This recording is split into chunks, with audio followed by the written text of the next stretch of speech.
آج ہم نے 5ویں تراویح کے اندر جو 7واں پارہ مکمل اور 8ویں پارے کا پاؤ پارہ جو سماعت کیا، اس کا خلاصہ کچھ اس طرح بنتا ہے کہ 7واں پارہ جب شروع ہوا تو پہلے ہی ایک دم اللہ تبارک و تعالیٰ نے قرآن کی شان کو بیان فرمایا ہے کہ جب قرآن ایمان والے سنتے ہیں تو کس گہرائی سے سنتے ہیں، آنکھوں سے آنسو بہنے لگتے ہیں، دل پہ اثر ہو جاتا ہے اور کہہ اٹھتے ہیں کہ اللہ ہم اس پر ایمان لائے اور تو ہی ہم جو ہے اس بات پر گواہ ہے۔ پھر اس کے بعد اللہ تبارک و تعالیٰ نے ان ایمان لانے والوں کا بدلہ بتایا کہ ایمان لائیں گے تو کا بدلہ کیا ہے۔ پھر اللہ تبارک و تعالیٰ نے قسم کا ذکر فرمایا ہے۔ قسم کی 3 قسمیں ہیں، 2 کا ذکر یہاں ملتا ہے۔ لغو کا یعنی بلا وجہ کی قسم، جو ہم لوگ بات بات میں ہمارے یہاں کھاتے رہتے، اماں کی قسم، ابا کی قسم، تیری قسم، میری قسم، یہ لغو قسم ہے، فالتو کی قسم ہے۔ اور ایک قسم جو ہوتی ہے کسی چیز پر جھوٹی قسم لینا، جس کو یمین غموس کہا جاتا ہے، وہ یہاں پہ ذکر نہیں ہے۔ اس قسم پہ کیا ہے، حضور صلی اللہ علیہ وسلم نے اس کو گناہ کبیرہ سے شمار کرایا ہے۔ اور ایک قسم منعقدہ، اللہ کسی نے قسم کھا لیا، مان لیجیے اللہ کے واسطے سے کہ میں یہ کام نہیں کروں گا، قسم کھا لیا تو اب وہ منعقدہ ہے، اگر اس قسم کو اس نے توڑا تو کفارہ دینا پڑے گا۔ تو اللہ تعالیٰ نے پھر کفارے کا ذکر فرمایا ہے۔ کفارے میں کیا ہے، تو اللہ تعالیٰ نے فرمایا کہ 10 مسکین کو کھانا کھلائے، یا 10 مسکین کو کپڑا پہنائے، یا غلام آزاد کرے، اور اگر یہ سب نہ ملے تو 3 روزے رکھے۔ یہ قسم کے بارے میں اللہ تعالیٰ نے ذکر فرمایا۔ اور قسم کے بعد پھر اللہ تبارک و تعالیٰ نے 3 چیزوں کی برائیوں کا ذکر فرمایا ہے، شراب، جوا، اور اسی کے ساتھ ساتھ جو کیا کہتے ہیں سٹے وغیرہ جو ہوتا ہے، اس کو اس زمانے میں تیر مارتے تھے، اگر نشانے پہ تیر لگ جائے تو اس کو یہ انعام ملے گا، یعنی بازی لگانا۔ تو اللہ تبارک و تعالیٰ نے ان کی خرابیوں کا ذکر فرمایا ہے۔ اور پھر اس کے بعد اپنے محبوب صلی اللہ علیہ وسلم کی عظمت اور ان کی پیروی کا حکم عطا فرمایا ہے۔ اور پھر اس کے بعد اللہ تبارک و تعالیٰ نے ان لوگوں کے لیے جو حرم شریف جائے احرام کی حالت میں شکار کرنا اللہ تبارک و تعالیٰ نے درست نہیں رکھا ہے، تو اس کا ذکر فرمایا ہے کہ شکار کی حالت میں آدمی، احرام کی حالت میں آدمی شکار نہیں کر سکتا ہے۔ پھر اس کے بعد جب احرام کی بات آئی تو اللہ تبارک و تعالیٰ نے کعبۃ اللہ شریف یعنی اللہ تعالیٰ نے اپنے گھر کی اور گھر کے ساتھ ساتھ اس شہر مقدس اور اس ماہ مقدس جس میں حج ہوتا ہے، اللہ تبارک و تعالیٰ نے ان کا تذکرہ فرمایا ہے۔ اور اس کا ذکر فرمانے کے بعد ایک آیت بڑی اہم آئی ہے، جس میں اللہ تعالیٰ نے فرمایا لا تصنعوا اشیاء تبد لکم تسؤکم۔ یہ آیت کیا ہے معلوم؟ حضور صلی اللہ علیہ وسلم نے بلا وجہ کے سوالات سے صحابہ کرام کو روک دیا تھا کہ بلا وجہ کے سوال مت کرو، ورنہ اگر جواب ملے گا تو برا لگے گا۔ معاملہ کیا ہوا تھا، اقرع ابن حابس رضی اللہ تعالی عنہ نے جب حج کے بارے میں حکم ملا کہ حج کرنا فرض ہو چکا ہے، تو انہوں نے پوچھا حضور کی زندگی میں ایک مرتبہ حج فرض ہے یا ہر سال فرض ہے؟ حضور نے فرمایا نہیں، ایک مرتبہ فرض ہے۔ اس کے بعد حضور نے فرمایا اگر میں کہہ دیتا ہر سال حج فرض ہے تو اللہ تعالیٰ ہر سال حج کو فرض قرار دے دیتا۔ تو اللہ تعالیٰ نے آیت کریمہ نازل فرمائی کہ میرے محبوب سے بلا وجہ کے سوال مت کرو، اگر سوال کرو گے بتا دیں گے تو برا لگ جائے گا۔ تو صحابہ کرام خاموش رہتے تھے، کوئی آئے سوال کرے تو ہمارے علم میں اضافہ ہو جائے۔ پھر حضرت جبرائیل اکثر آتے تھے اور سوال کرتے تھے، صحابہ سن کر ان کے علم میں اضافہ ہوتا تھا۔ پھر اللہ تعالیٰ نے اجازت عطا فرما دی۔ پھر اس کے بعد الگ الگ انداز میں اللہ تبارک و تعالیٰ نے وصیت کا ذکر فرمایا ہے۔ ہمارے یہاں وصیت جیسے ہوتی ہے، ہمارے جنازے کو کانا مت دلانا، کچھ فالتو کی وصیت ہے، شرعاً ان کی کوئی اہمیت نہیں ہے۔ جو شرعاً اہمیت ہے وہاں وصیت آدمی کر رہا ہو تو 2 گواہ وہاں پر موجود ہوں، بہتر ہے۔ اس وصیت کا ذکر اللہ تبارک و تعالیٰ نے فرمایا ہے۔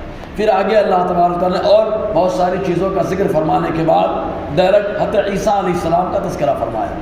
حضرت عیسیٰ علیہ السلام، ان کی والدہ کا، پھر عیسیٰ علیہ السلام کے معجزات کا تذکرہ فرمایا ہے، اور معجزات کے بعد حضرت عیسیٰ علیہ السلام کے حواریوں کا ذکر فرمایا ہے۔ حواری یا حضرت عیسیٰ علیہ السلام بچپن میں آپ کی والدہ نے لے جا کر کے ایک رنگریز کے یہاں پر آپ کو کام کرنے کے لیے لگا دیا تھا، تو رنگریز نے کپڑے پہ نشان لگا دیے تھے اور کہا تھا میں کام پہ جا رہا ہوں، آتا ہوں تو ہر کپڑے میں جو نشان لگایا وہی کلر کر کے رکھنا آپ۔ تو چونکہ بازار کا علاقہ تھا، وہاں کچھ کپڑا رنگنے والے بھی تھے، مچھلی پکڑنے والے بھی تھے، الگ الگ کام کرنے والے لوگ تھے۔ حضرت عیسیٰ علیہ السلام نے سارے کپڑے اٹھا ایک ہی میں ڈال دیا، اور جب انگریز آیا اس نے کہا یہ کیا غضب کر ڈالا، تو حضرت عیسیٰ علیہ السلام نے جو ہے کپڑا نکال کے دینا شروع کر دیا. جس کپڑے میں جو نشان تھا وہ لگا کے اس نے دیا تھا، اللہ تعالیٰ نے اسی نشان زدہ کلر کے حساب سے کپڑے کو باہر نکالا. تو وہاں پر جتنے لوگ موجود تھے سب آپ پر ایمان لائے، بڑے مخلص ہوئے. انہی کو حواری کہا جاتا ہے. وہ حواری حضرت عیسیٰ علیہ السلام کے لیے ہر طریقے سے قربانی دیا کرتے تھے، حتیٰ کہ ان کو کھانے کی فکر نہیں رہتی تھی. معاملہ یہ ہوتا ہے عیسیٰ علیہ السلام زمین پر ہاتھ مارتے تو اللہ تعالیٰ گرم گرم روٹی پیدا فرما دیتا تھا اور یہ لوگ کھا لیتے تھے. تو ان لوگوں نے ایک بار سوال کر دیا کہ زمین سے تو ہمیشہ کھانا کھائے، اب آسمان سے کھانا ملنا چاہیے. تو ان کے مطالبے میں حضرت عیسیٰ علیہ السلام نے دعا کر دی، اللہ تعالیٰ نے آسمان سے دسترخوان کو اتار دیا ہے. اسی کو مائدہ کہا گیا، اللہم انزل علینا مائدۃ من السماء. پھر عیسیٰ علیہ السلام کا تذکرہ ہوا. پھر عیسیٰ علیہ السلام نے اپنی والدہ کے تعلق سے اپنے بارے میں بتایا کہ مجھے معبود مت بنانا، نہ میری والدہ کو معبود بنانا. اس طریقے کی پوری باتیں بتائیں، اور آخر میں جو ان کی بات مانے تو وہ ایمان پر رہے، اور جو ایمان پر رہے اللہ تعالیٰ فرماتا ہے اللہ ان سے راضی ہو چکا ہے نا. اور الحمدللہ ہم ایمان والے انہی باتوں پر قائم ہے جو حضرت عیسیٰ علیہ السلام نے بتایا تھا اپنی والدہ کے بارے میں، اپنے بارے میں. تو اس طریقے سے سورہ مائدہ مکمل. اس کے بعد سورہ انعام کا ذکر ہوتا ہے. سورہ انعام میں شروع میں اللہ تعالیٰ نے اپنی تعریف، اور اپنی تعریف کے بعد اللہ تعالیٰ نے اپنی قدرت کی نشانیاں بیان فرمائی ہیں کہ اللہ تعالیٰ کی قدرت کی نشانیاں، انسان کو مٹی سے بنایا، اور پھر اس کے بعد اللہ تعالیٰ نے آسمان سے بارش اتارا، اور کیسے اللہ تبارک و تعالیٰ نے کاغذ میں لکھنے کا سلیقہ عطا فرمایا، اور کیسے فرشتوں کو مقرر فرمایا. پورا اللہ تبارک و تعالیٰ نے کئی صفحے پر اپنی قدرت کا تذکرہ فرمایا ہے کہ اگر تکلیف پہنچ جائے تو تکلیف دور کرنے والا کون حقیقت میں. وَإِن يَمْسَسْكَ اللَّهُ بِضُرٍّ فَلَا كَاشِفَ لَهُ إِلَّا هُوَ. اگر تکلیف میں اللہ ڈال دے تو کوئی دور کرنے والا نہیں ہے، تکلیف دور کرنے والا صرف اور صرف اللہ تبارک و تعالیٰ ہے. اسی طریقے سے سلسلہ چلتا رہا. آخر میں حضرت ابراہیم علیہ السلام کا ذکر آ گیا. حضرت ابراہیم علیہ السلام نے جو ستاروں کو دیکھ کر، چاند کو دیکھ کر، سورج کو دیکھ کر کہا یہ میرا رب ہے، مطلب سوالیہ طور پہ کہا تھا کہ یہ میرا رب ہے، تم ان کو رب کہتے ہو. پھر اس کے بعد ان کا رد فرمایا حضرت ابراہیم علیہ السلام نے کہ جو رب ہوتا ہے وہ ڈوبتا نہیں ہے، اور یہ سب ڈوب جا رہے ہیں، ستارے بھی ڈوب جاتے ہیں، اور چاند بھی ڈوب جاتا ہے، سورج بھی ڈوب جاتا ہے. پھر اس کے بعد حضرت ابراہیم علیہ السلام نے اور بھی کئی باتیں بتائی، اور اس طریقے سے 7واں پارہ اپنا جا کر کے مکمل ہوا. اور پھر اس کے بعد 8ویں پارے کا جب آغاز ہوا تو پھر 8ویں پارے میں بھی اللہ تبارک و تعالیٰ نے فرشتوں کی شان کو شروع میں بیان فرمایا، اور اس کے ساتھ ساتھ مسلسل سلسلہ چلتا رہا فرشتوں کے اوپر. پھر انبیاء کرام کی شان بیان کر اللہ تبارک و تعالیٰ نے بات کو مکمل فرما دی.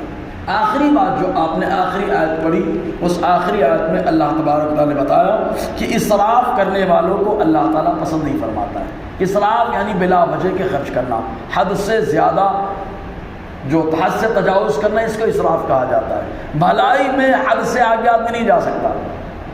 جتنا چاہے، مان لیجیے نماز ہے 4 رکعت پڑھنی ہے، لیکن کوئی آدمی 50 رکعت پڑھنے کے موڈ میں پڑھتا رہے، نوافل ہے. اچھائی میں اسراف ہوتا ہی نہیں، فضول ہوتا ہی نہیں، ہمیشہ اصول ہوتا ہے. اسراف وہاں پر ہوتا ہے جہاں اللہ نے حد رکھی ہے کہ بس اس کی اجازت یہیں تک ہے، اس کے آگے اجازت نہیں ہے. تو جس کی اجازت جہاں تک ہے وہیں تک استعمال کرے، اس سے آگے بڑھنا اس کو اسراف کہا جاتا ہے. جیسے آستین آدمی کے بس یہاں تک ہو، انگلی تک، اب اس کے آگے بڑھ جائے تو یہ اسراف میں آ جائے گی. پیجامہ ٹخنے تک ہونا چاہیے، اس کے آگے جائے تو یہ اسراف میں آ جاتا ہے. تو اللہ تبارک و تعالیٰ اسراف کرنے والوں کو پسند نہیں فرماتا. یہ آخری آیت تھی. میں اللہ تعالیٰ ہم سب کو فیضان قرآن، برکات قرآن سے مالا مال